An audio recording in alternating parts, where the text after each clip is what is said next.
She was labeled 0 reproductive value and everyone laughed until a human got her pregnant. The mud hit her face with a wet smack, and for a second, just a second, it looked like the soil responded. A thread-thin root, purple and translucent, squirmed from the cracked ground where it landed. No one else noticed, but he did. Marin stood at the edge of the square, sun behind him, dust curling at his boots.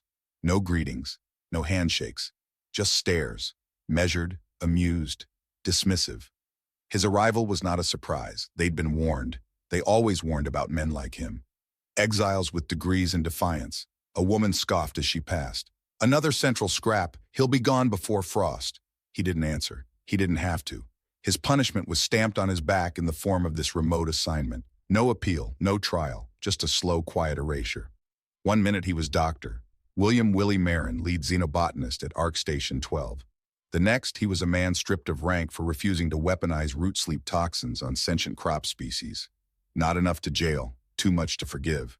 So they buried him in a village at the edge of cultivated space, where things didn't grow right, and people didn't look you in the eye unless they were laughing. Around him, the colony groaned. Rusted aqueducts leaked pale blue water into thirsty soil that refused to hold it.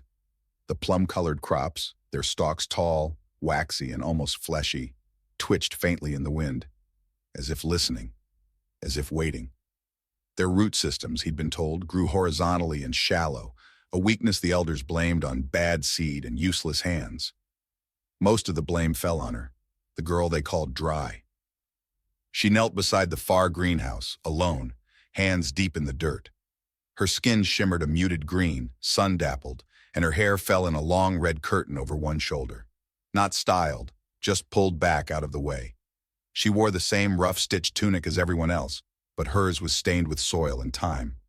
Another villager tossed a pebble near her. Fertilize that Dry girl. No reaction. She stayed bent, working, as if she didn't hear, or worse, expected it. Marin took a slow breath. The old instinct, step in, speak up, lit in his gut. But his hands stayed at his sides. Not yet. The greenhouse they gave him sat near the edge of the crop line, framed by 2 half-dead irrigation towers and a collapsed compost bin. Its roof was mottled with rust, glass panes cracked and patched with waxed tarp. Vines crept up one wall, colorless and limp. It smelled like fungal rot and disappointment. He pushed open the warped door. A single droplet from the ceiling hit the floor and hissed away in a breath of steam. It was worse inside. Marin dropped his duffel and scanned the space. No working lights. The hydro regulators were half melted, soil trays caked with something like mold, but too dark, too wet. He stepped over a dead irrigation line and crouched beside one of the troughs. When he pressed his fingers into the earth, it clung too tightly, oversaturated, and acidic. Nothing short of miracle would take root here. He removed his gloves, tried again, bare-skinned, no miracle. Outside, the wind shifted. He heard voices, more laughter. She doesn't even bleed properly, someone said. How's she supposed to breed? Marin turned slightly. Through the cracked glass, he saw her again, the girl.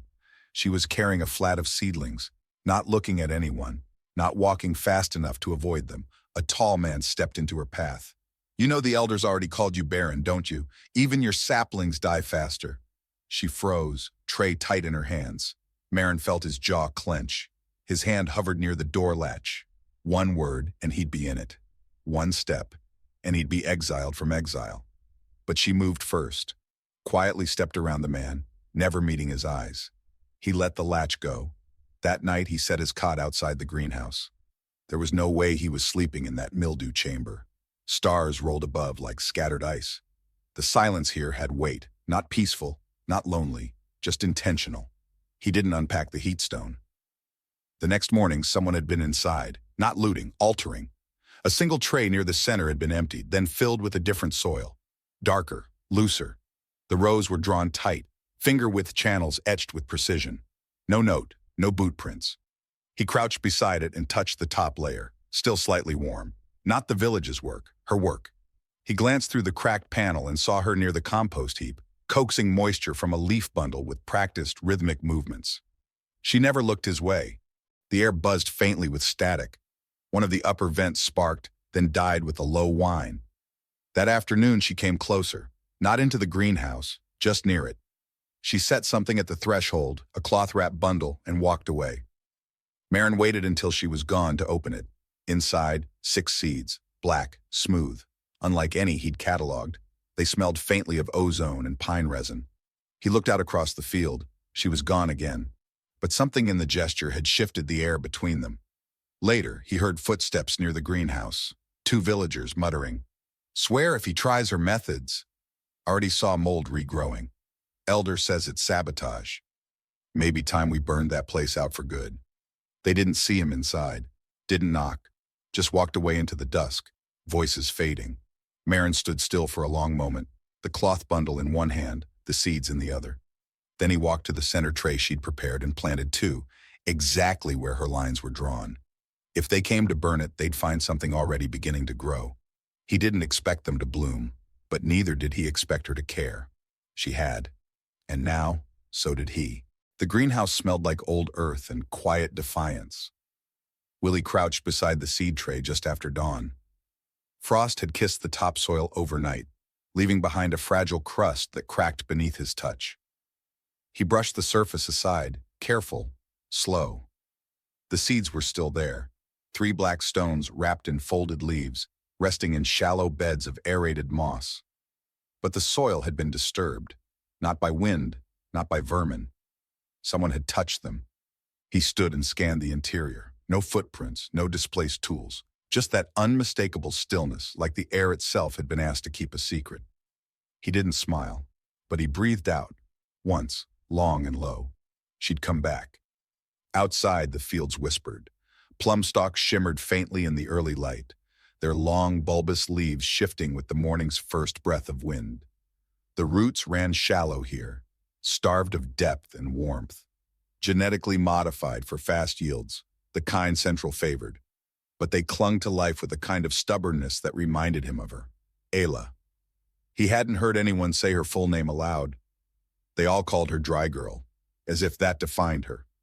He strapped the broken latch tighter, reinforced it with wire from the collapsed shed, then set off toward the water trench where he'd last seen her. The path ran between 2 irrigation spines, both rusted half through. Steam hissed softly from ruptured seams. The moisture that should have fed the field instead pooled uselessly in the dust. He found her kneeling again, same position, same stillness. She worked with short, efficient movements, stripping residue from filter mesh and binding it with frayed plant fibers. Her hair, long and red, was pulled back tight, tied with a twist of braided reed, the same tunic, the same silence. He stopped a few paces behind her and waited. "I used the seeds," he said finally. She didn't turn. "They're alive." But the soil was touched. Her left hand froze, just for a second, then resumed moving. He studied the way she worked. Her hands knew the ground the way a musician knows keys. Where to press, when to lift, how not to ask too much at once. "I didn't water them," he added. "The leaf wrap had enough moisture." A pause. Then her voice, dry as wind and barely audible. "Don't bury them deep." He tilted his head. "Why not?" "They forget how to reach." That was all. She didn't speak again. He left without pushing further. Back at the greenhouse, the light slanted lower, slicing between cracked panes and sharp lines. Dust floated through them like seeds that had never landed. He spent the afternoon repairing a pipe that wouldn't seal. His hands worked steadily, but his mind kept circling her words. They forget how to reach. What did that mean exactly? How many times had she tried and been forced to grow anyway? By dusk, the soil had shifted again. He saw it immediately. One of the 3 planted seeds now sprouted the faintest green thread, coiled tightly, trembling in the cooling air. It shouldn't have germinated that fast, but it had. He checked the other 2, intact, unchanged. That night, he slept inside the greenhouse, not out of necessity, but protection. The boys who'd hovered outside before, their laughter hadn't been harmless. Curiosity mixed with cruelty always went sour when ignored. Around midnight, movement outside drew him upright. No sound, just a flicker past the glass. He rose silently, stepped to the door, and eased it open. She was there. Just beyond the path, half in shadow, arms loose at her sides. Not holding anything, not hiding. He didn't speak, neither did she. But then her gaze shifted past him. into the greenhouse. "You don't need to guard them," she said. Her voice held no accusation, no softness either, just fact. "They don't understand what they are," Willie replied. "They never tried." She didn't say who. She didn't need to. She turned to leave. "Wait," he said. She stopped. He walked forward slowly, then set a small folded cloth on the edge of the path between them. Inside, one of the seedling's first leaves pressed gently between two squares of insulating mesh. "It opened," he said. Ayla looked down. Her expression didn't change, but something behind her eyes did. A soft blink, a shift in breath. "It's listening," she said. Then she left. He watched her until the field swallowed her silhouette. The next day the boys came back. This time they didn't speak. They walked the edge of the crops, stopped near the compost bin, and threw a rock at the greenhouse door. It struck with a sharp clang, bounced once, and rolled into the dust. Willie stepped outside before they could try again. He didn't shout. He just looked at them. The taller one hesitated. "Just passing by," he muttered. They walked off, but their silence was a promise. He reinforced the hinges that night, took apart a broken seed tray, and fashioned a crude lock. Not foolproof, but better than nothing. When he finally sat down to eat boiled root chips and protein paste, he realized it was the first proper meal he'd had in 2 days. The work had consumed his attention. The thought made him glance at the sprout again, still standing, still reaching. Ayla returned the next evening, not with seeds, not with words. She stood near the door and waited until he opened it. Then, without a word, she stepped inside. She moved like someone crossing sacred ground, slow, cautious, not touching anything. She stopped beside the growing tray and looked down at the sprout. Her hand hovered above it. Then she spoke, not to him but to the plant. "Still breathing," she murmured. He didn't interrupt. She turned to leave. "Why do they call you dry?" he asked. Her shoulders stiffened. The light caught the red in her hair like fire under water. "They said I couldn't bloom." "And did you believe them?" She didn't answer, but her eyes lingered on the sprout as she stepped outside. This time, when she left, she pulled the door closed behind her. He took that as trust. A seed in its own right, something small, something living, something about to grow. The morning air was cold enough to sting. Willie crouched near the greenhouse threshold, his breath fogging in shallow bursts as he checked the sprout's stem for signs of stress. It stood firm, one translucent green shoot arcing just above the soil. New life, coaxed from a seed no one believed could bloom. Behind him, the rest of the greenhouse remained still, quiet, guarded. It had become more than shelter. It was a line in the dirt drawn between decay and something unspoken but alive. He heard footsteps before he saw her. Ayla didn't announce herself. She never did. But he could tell it was her by the lightness of the steps and the way the field seemed to quiet around her presence. She stopped a few feet away. He didn't look up right away. He wanted her to choose the moment. Eventually, she spoke. "You stayed." Willie glanced at her then. Her eyes weren't on him. They were on the tray, on the sprout pushing its way into the chill light. "So did it," he said softly. She stepped forward, close enough to share breath. She didn't speak again, but she didn't turn away either. That was enough, for now. They worked in tandem for the rest of the morning. She sifted compost through woven mesh, separating viable mulch from rot. He scraped mineral buildup from the intake valves and sealed 2 leaking joints. No words passed between them, just the hum of movement and the hiss of the greenhouse settling into its rhythm. At noon, Willie heated a flat stone on the small cooker and laid out sliced root vegetables. It wasn't much, but it was warm. He offered her one silently. She hesitated, just a flicker, but took it. She ate slowly, chewing with careful patience. At one point, her hand trembled, not from hunger, from memory. He didn't ask. Instead, he offered another slice. This time, her fingers brushed his. She flinched at the contact, a small, involuntary jerk, then looked down at her hand like she'd touched something she wasn't supposed to. "I'm not allowed," she whispered, more to herself than to him. "Allowed what?" Willie asked gently. Her mouth opened, closed. Then she said it like peeling bark off a raw wound. "To be touched." He held her gaze steady and quiet. "I'm not touching you," he said. "Just sharing food." She nodded, but her jaw was tight and her shoulders curled slightly inward. The meal passed in silence after that. By afternoon, the clouds began to thicken, pressing low over the colony's edge. The village's central kiln released its daily blast of heat, a sharp exhale of ash that darkened the sky over the fields. Willie saw shadows gather along the southern rows, villagers moving with the deliberate slowness of people pretending not to be watching.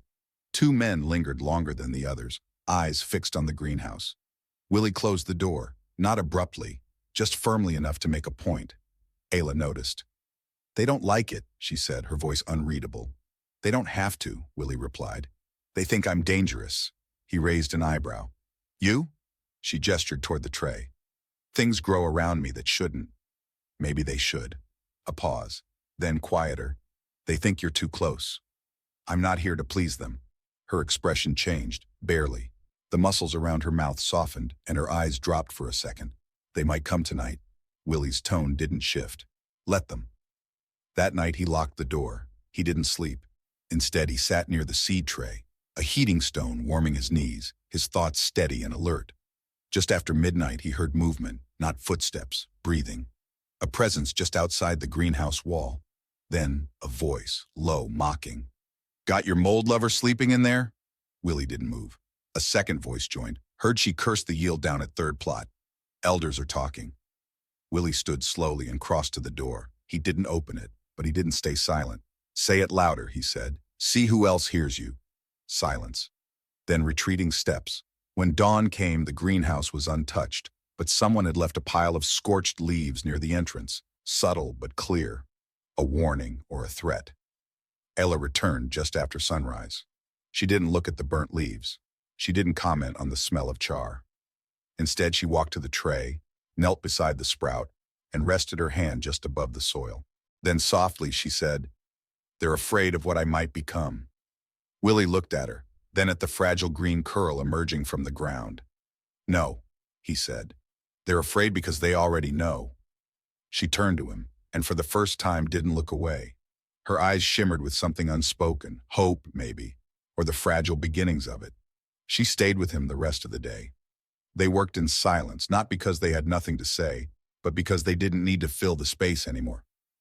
When she left that evening, she touched the door frame lightly with her fingers, an old gesture, maybe cultural, maybe instinctual.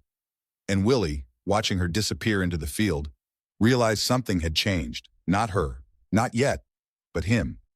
He had come to this colony to disappear. Now, for the first time, he wanted to be seen. The storm came before the warning bell sounded. It wasn't lightning or wind that announced it, just the smell. A sudden shift in the air, sharp and bitter, like scorched minerals and wet metal.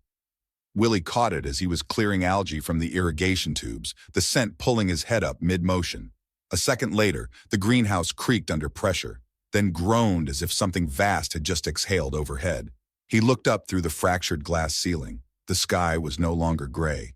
It had turned a dense chemical yellow, the kind that didn't belong to any natural weather pattern. Colony storms weren't meteorological. They were system failures.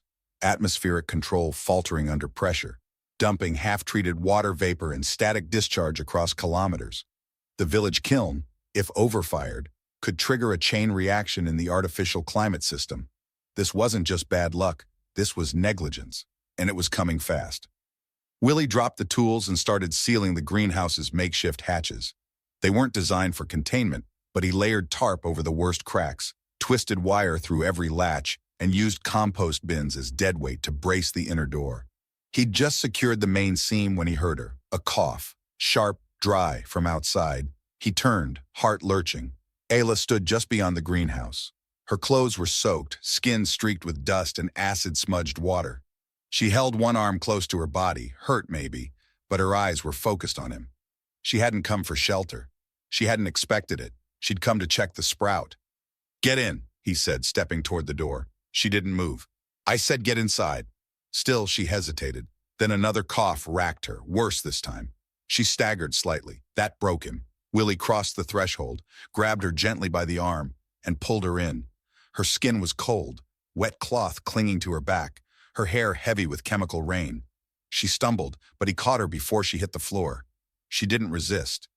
He pulled the door shut behind them and bolted it with a rusted iron rod. The storm roared outside now, rattling the glass with thick, uneven pulses. The air inside the greenhouse smelled like wet soil and stress. He guided her to a cot he kept folded behind the seed trays and helped her sit. Only then did he see the wound, just above her elbow, shallow but raw, torn through fabric and flesh by something sharp. A broken panel, maybe. It was bleeding, but not badly. "I'm going to clean it," he said. She flinched at his voice. "It'll sting." She didn't answer. She looked away. Willie opened his med kit, pulled out a strip of cloth, a packet of coagulant, and a thermal pad. He worked efficiently, with the practiced calm of someone who'd done fieldwork in places where help was always far away. As he dabbed at the cut, her breath hitched. He stopped. "Too much?" "No," she whispered. He glanced up. Her eyes were locked on the far wall, not crying, just holding still in that way that said she was trying not to fall apart. He finished wrapping her arm, then offered her a heat pack. She didn't take it. He placed it on her lap and sat a few feet away, giving her space. The silence stretched. The storm outside deepened, like gravel being poured across the roof, then scraped back by wind. The crops would suffer for this, maybe even die. But in here it was warm, still. She broke the silence first. "I was 6 the first time they told me I had no value." Willie didn't respond. He let the words settle. "They measured my genetic viability, reproductive index, and metabolic ratios. Too low, they said. 0 reproductive value. That's what they put in the ledger." Willie looked at her, but she still stared at the wall.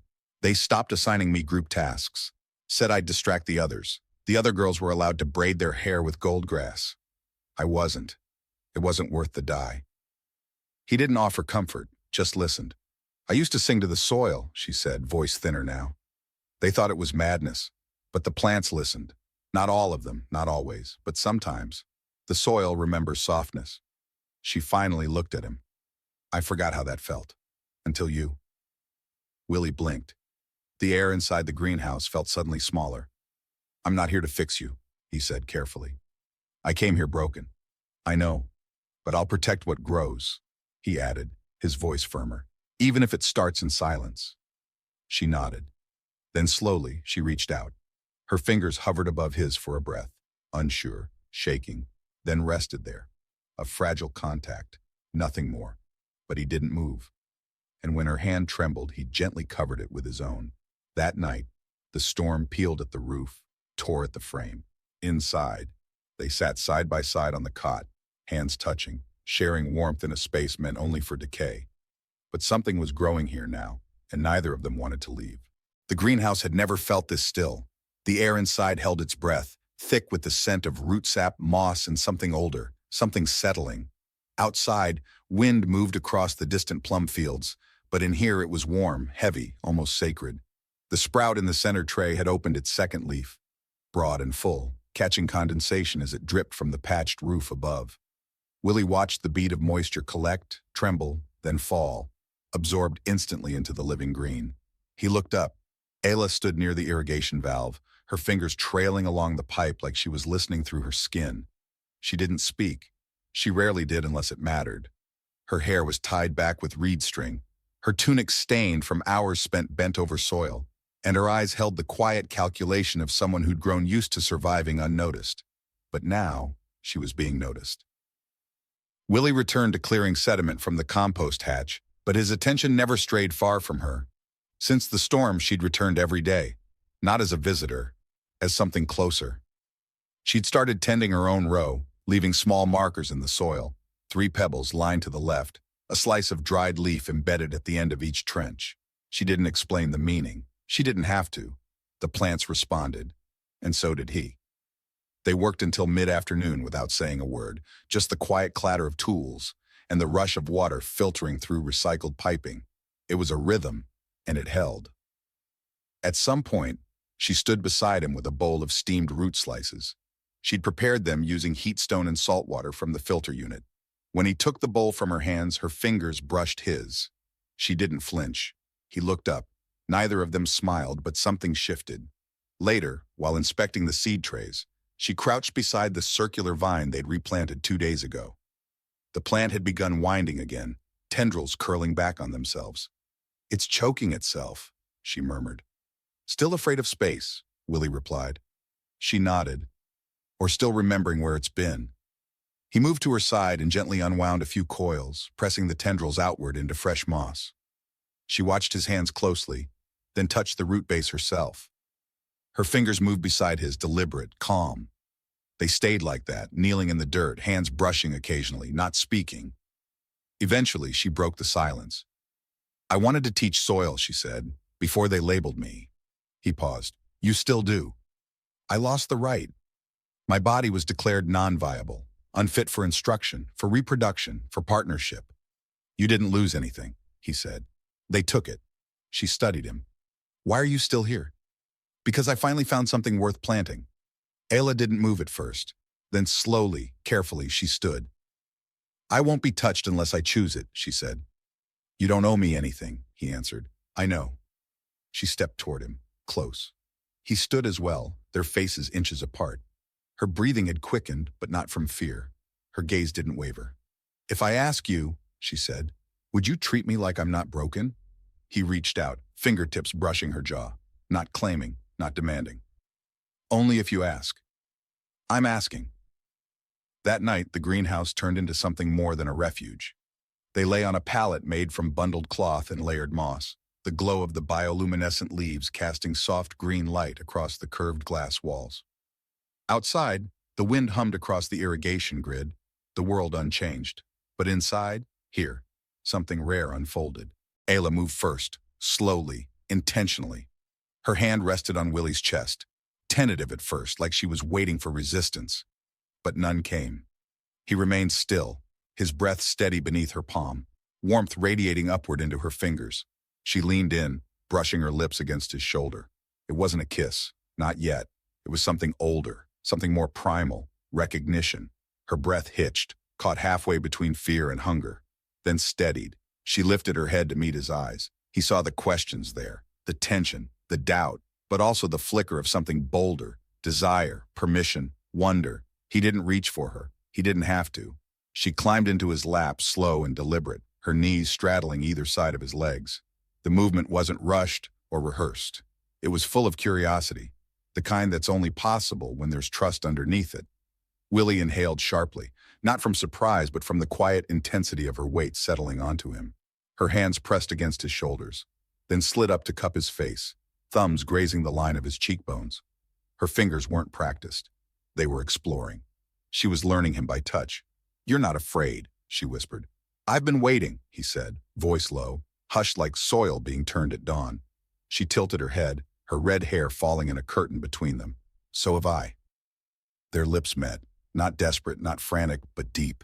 She kissed like someone tasting something she never thought she'd be allowed, like she was claiming space no one had ever offered her before. And Willie let her. He kissed her back with quiet reverence, hands remaining at her waist, resisting the urge to pull her closer until she asked for it. When she did, when her hips shifted slightly, her breath catching again, he answered with a firm, grounding touch, guiding without taking. Ayla gasped into his mouth, a soft sound, vulnerable. Then she pressed closer, her body fitting against his like it had been waiting for this moment without ever daring to hope for it. Her tunic slipped from one shoulder. His fingertips traced the curve of her collarbone, pausing when she trembled, not from fear but from sensation, new, overwhelming, real. "Is this," she began, voice unsteady. "Is this supposed to feel like this?"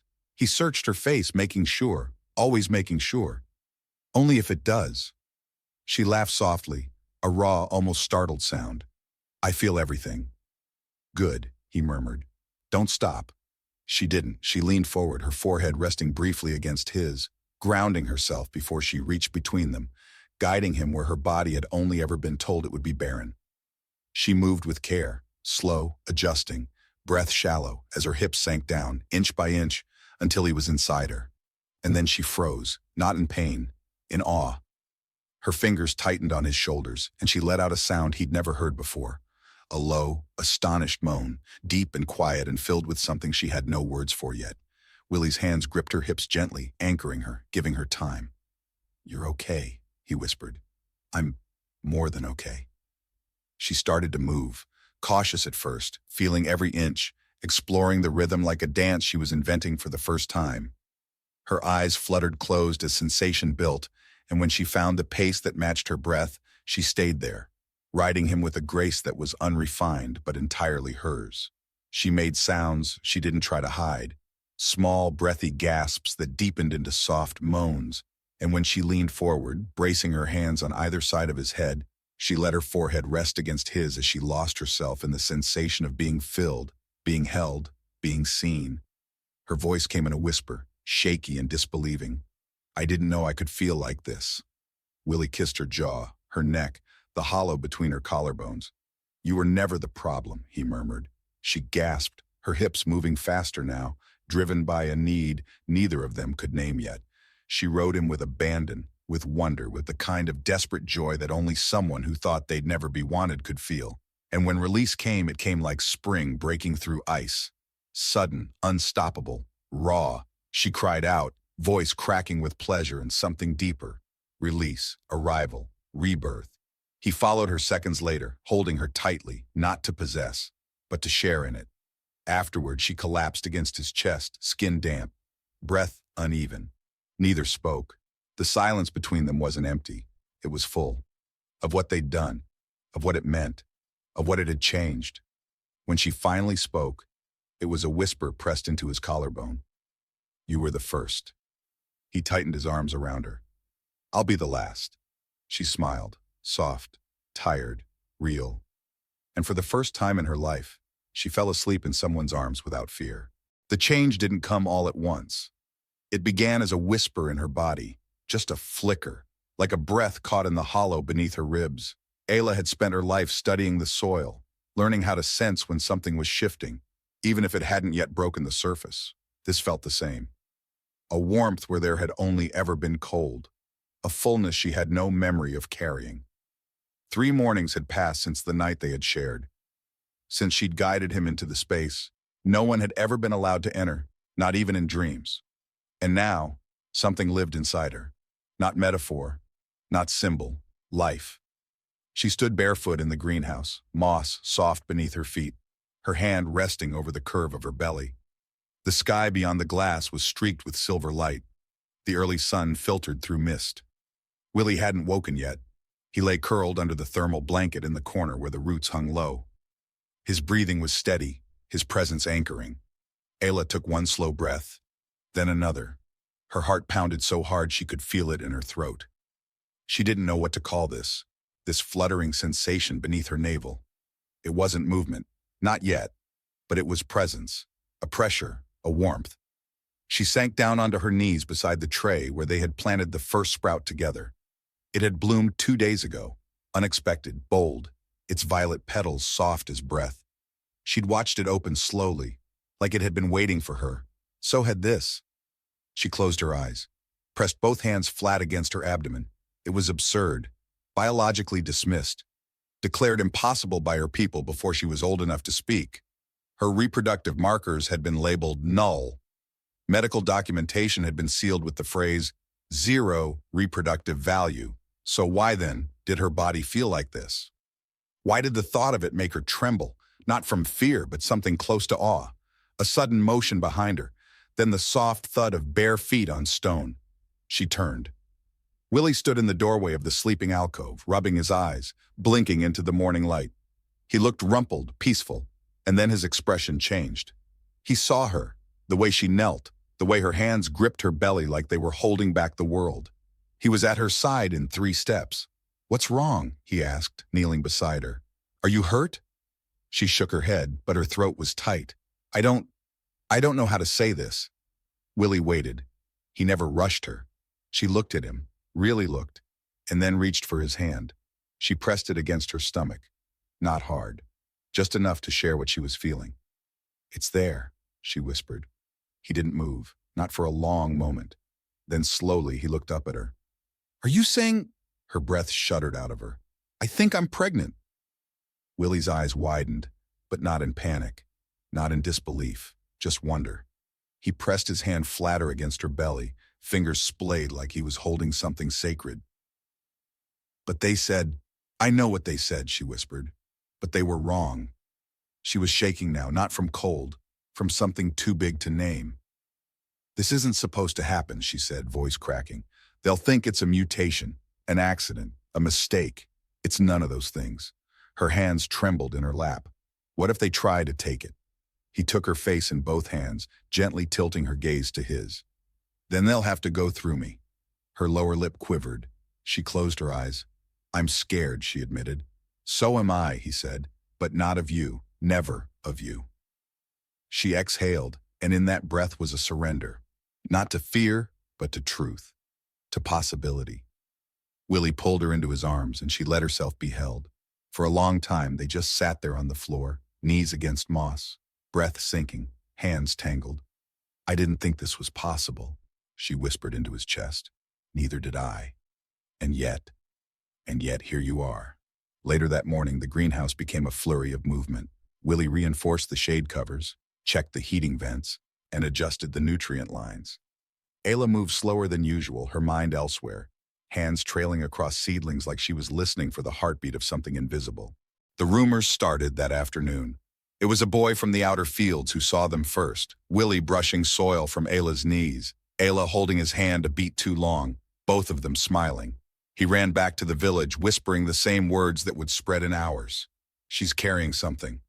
I saw by dusk, 3 elders had called a quiet meeting. No one spoke to them directly, not yet, but eyes followed her through every path she walked, some full of confusion, others full of something colder. Willie noticed it, the shift. So did Ayla. That night she stood barefoot outside the greenhouse, hands cradling her lower belly, eyes on the sky. I dreamed once, she said as he joined her, that I'd plant something in this world that would last longer than me. Willie stood beside her, shoulder to shoulder. You have. I thought I was empty, she whispered. You were never empty, he said. You were just waiting for something worth growing. She turned to him. Her eyes shimmered. You still want to stay? He reached out and laced their fingers together. I'm not just staying, he said. I'm building something with you. And that night, as they lay curled together beneath the thin roof of leaf and light, Ayla didn't dream of exile, or shame, or silence. She dreamed of a girl with her eyes and his smile, running barefoot through wild vines. And for the first time in her life, she woke with no fear of what came next, only hope. The sky split open just before dawn, not with thunder but with light. Soft golden light spilled over the greenhouse roof, sliding down cracked glass panels, casting fractured warmth across the soil beds. Dew glittered on the vines like jewels. A warm breeze moved through the fields, not like the sterilized programmed winds of the colony's early years, but something more natural, something earned. Ella stood at the edge of the garden, her arms wrapped around her belly, now full, round, undeniable. She was due any day. Willie worked a few feet away, adjusting the solar weave along the water barrels, his hands steady, shoulders broader from months of labor. He paused often now, not from fatigue, but to watch her, as if every breath she took was sacred, as if he still couldn't quite believe she was real. The village hadn't stopped watching either.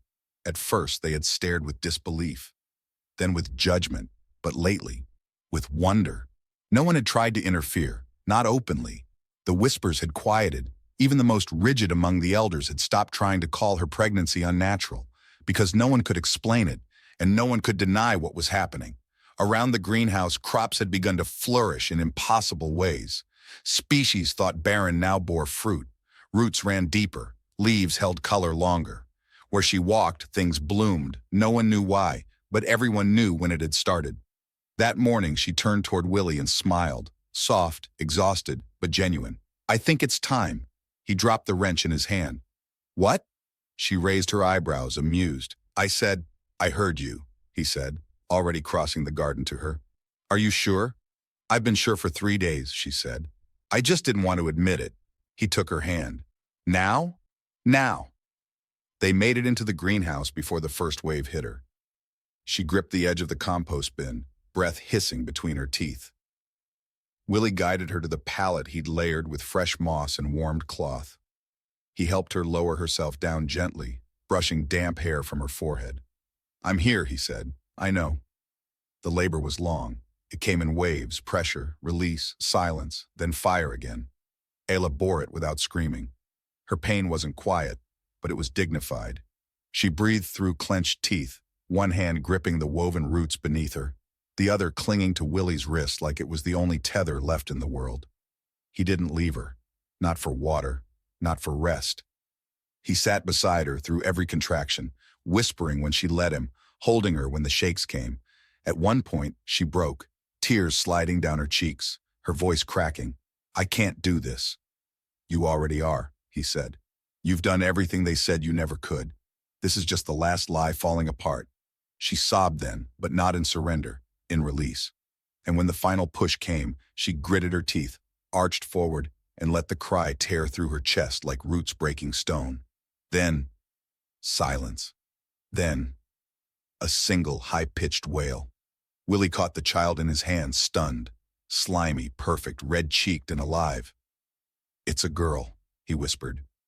Ayla collapsed back, trembling. "Is she—" "She's perfect." He wrapped the child in cloth, placed her against Ayla's chest.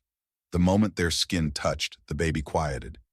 Ayla blinked down at her daughter, wide, curious eyes blinking up at her. Not blue, not green. Somewhere in between. Hair fine, copper dark. Hands small, reaching. Willie sat beside them, unable to speak. Ayla stroked the baby's back. "Aylin," she said. He looked at her. "That word you told me." She nodded, eyes wet. "It means first green after drought." They didn't move for a long time. The sun climbed high. Outside, villagers paused in their work. Some came quietly to the greenhouse's edge. No one entered. But they stood in stillness, watching her. Later that evening, someone left a clay bowl of berries at the door, then a satchel of dried herbs, then 3 bundles of thread. By nightfall, the door was surrounded with offerings, food, supplies, even a wrapped tunic in child size. A quiet declaration, "We see you." Inside, Ayla lay curled with Aylin sleeping against her chest. Willie sat at her side, stroking the baby's back with a fingertip, his eyes wide with something deeper than awe. "I didn't think it was possible," he said. Ayla smiled faintly. "We stopped believing in what wasn't measurable." He looked at her. "You were the one they measured wrong." She closed her eyes, not in sleep but in peace. Maybe they didn't know what to look for. Willie lay down beside her, pulling them both into the curve of his body. Outside, the vines rustled in the breeze, and the stars blinked down through the glass. In the days that followed, the village changed, not overnight, but steadily. Ayla was no longer ignored. Her garden became a place of teaching. Young girls came to ask her about soil, about growth. Elders began to listen when she spoke. No one called her dry again. She didn't leave the village, she changed it. One evening, months later, as the sun dipped low and Aylin played in the moss beds, Ayla turned to Willie, watching him repair a drip line. "You stayed," she whispered. He glanced up. "Of course I did. That's what made it real." He walked over, leaned down, kissed her gently. "You were always fertile ground," he said. "They just didn't know how to plant gently." They stood together as Aylin toddled through the vines, arms outstretched, fingers brushing every leaf like she was blessing them. And above them, the sky stayed open, clear, unbroken. It was the season of long days and full harvests, the time the colony once called Resource Cycle 9, but which the villagers now simply referred to as Greenwake. The name had begun as a joke, coined by a young boy after Ayla's garden spilled out past the greenhouse and swallowed half the empty commons. Now it was tradition. And on this day, the sun rose slowly, washing the fields in gold, and nothing urgent stirred. No alarms, no crisis, just wind moving through ripe stalks, the calls of children weaving through the trellises, and the hum of pollinators dancing from blossom to blossom. Ayla stood on the threshold of their home, the old greenhouse, though hardly recognizable now. Its cracked dome had been replaced with layered bioglass, overgrown with flowering moss that glowed softly at night. The original irrigation system was long gone, replaced by a living network of root-fed water threads that responded to the dryness of the soil with eerie precision. The villagers no longer mocked it. They called it the lattice. Willie was already outside, shirt damp with dew, a toddler clinging to his back like a sun-warmed vine. Aylin had turned 3 that cycle, but she refused to walk anywhere if she could cling instead. She giggled as he stumbled through the rows of red plum grain and giant-leafed cora blossoms, pretending to be pulled under by their weight. Ayla watched them from the shade, arms crossed lightly over her chest, heart full in a way that no measurement could quantify. "Shouldn't she be helping you?" Not riding you? She called. She's supervising, Willie said, pretending to stagger. She's very strict, Aylin squealed. Faster, root sloth. Willie groaned dramatically. Mercy! Ayla laughed and walked toward them, her feet brushing across soil she had once been told would reject anything she planted. Now it bloomed wherever she walked. They met in the shade of the old plum tree, now towering and thick with heavy purple fruit. Aylin leapt into Ayla's arms, sticky fingers pressing against her mother's cheeks. You're warm, the little girl said. You're heavy, Ayla replied with a mock frown. Willie grinned and dropped onto the mossy ground with a sigh. She gets that from your side. She gets her stubbornness from yours. They sat together, backs against the tree, sharing pieces of sun-warmed fruit, while Aylin nibbled and hummed to herself. The colony beyond their fields had changed too. New families had come, drawn not by directives from the core, but by whispers of soil that healed, of a woman once labeled infertile now leading a thriving biosector, of a garden that grew without permission, more importantly, of hope. The council had stopped trying to assign her tasks. Now they came to ask her advice. Her name, once missing from village records, now topped every registry. Willie, once exiled in silence, was now referenced in official teaching modules on ecological restoration. None of that mattered here, though, not under this tree. Here there were only fruit-stained hands, soft laughter, the scent of earth, and the steady rise and fall of breath between two people who had chosen not to escape, but to root themselves in something real. Ayla watched the wind ripple the tall crops, brushing their tops like a soft hand through hair. I used to think peace would feel like silence, she said quietly. Willie looked over, brushing a stray petal from her braid. And now? She smiled, watching Aylin curl up with a half-eaten plum in her lap. Now it feels like noise I don't want to live without. They sat like that until the sun dipped low, talking, resting, listening to the pulse of life all around them. When night came and the moss lights on the greenhouse walls began to glow, they carried their daughter inside, tucked her into a bed woven from silk grass and memory, and stood together beneath the arching vines that had grown from their very first seed tray, their fingers intertwined. Tomorrow, he said, we finish clearing the west plot. She leaned into him. Tomorrow. But today, she closed her eyes, forehead against his. Today we just breathe. And they did. In the quiet season, in the warm wind, in the heart of a garden no one believed could grow. Together, the end.